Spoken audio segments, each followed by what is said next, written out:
Et aujourd'hui, c'était notre événement Up Day où nous avons eu le plaisir de présenter nos nouvelles startups sous le format d'un pitch original avec des questions aléatoires et aussi d'annoncer le changement de nom et de concept de notre événement annuel qui s'appellera désormais Focus, qui sera le 19 septembre.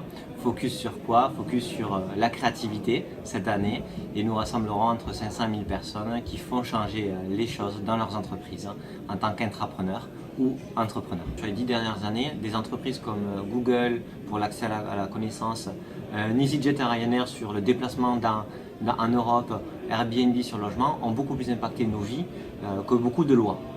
C'est pas une façon de dire c'est bien ou pas bien, mais c'est un constat. Et aujourd'hui, nous, ce qu'on se dit, c'est qu'on veut créer des entreprises qui vont impacter nos vies, la vie de nous, mais aussi de nos enfants, dans un sens qui nous paraît le plus sain. Et pour ça, aujourd'hui, ça veut dire qu'il faut qu'on crée le réseau, la structure culturelle, servicielle qui permet à des gens de créer ces entreprises-là.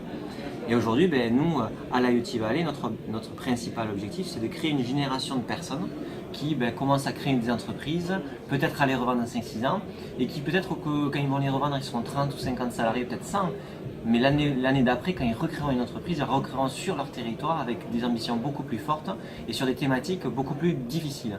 Aujourd'hui, on ne peut pas demander à un jeune de 23 ans ou 24 ans de tacler la problématique du réchauffement climatique, c'est très complexe.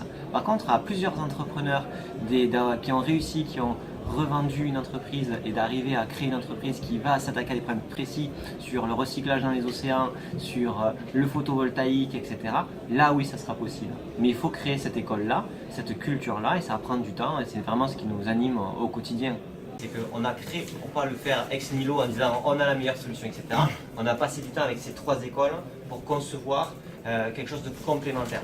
Ensuite, aujourd'hui qu'on a conçu ça, on l'a présenté et c'est ouvert à toutes les écoles de Toulouse. Chaque école le fait de son côté. L'école d'ingénieurs le fait avec ses ingénieurs, les commerces avec ses commerces. Nous, en fait, c'est encore toujours le fait de dire arrêtons de le faire chacun dans son coin. Une entreprise, il faut des techniciens, il faut des commerciaux, il faut des marketing, c'est tout ce monde-là. On les met ensemble et on a une vraie collaboration avec du coup des écoles de Toulouse pour détacher leurs dernières années sur ces sujets-là dans l'incubateur interécole. Aujourd'hui, le savoir entrepreneurial, pas le savoir de création d'entreprise, mais le savoir entrepreneurial est un savoir qui a une date de péremption assez forte.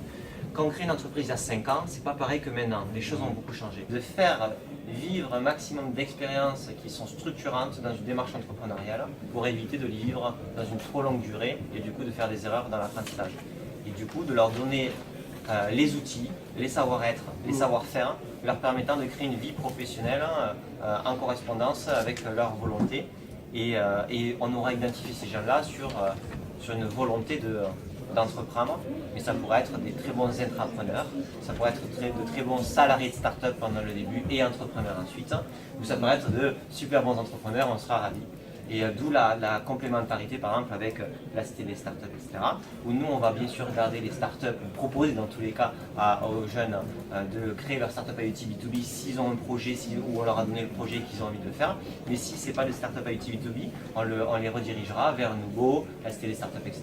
pour que nous restions sur notre focus et que les autres structures puissent bénéficier. C'est vraiment vivre un accéléré pendant 6 mois de ce que vivent une équipe, des équipes qui créent des entreprises. Et nous on l'a vraiment fait sur qu'est-ce qu'on aurait aimé vivre pour nous préparer à ce genre d'aventure.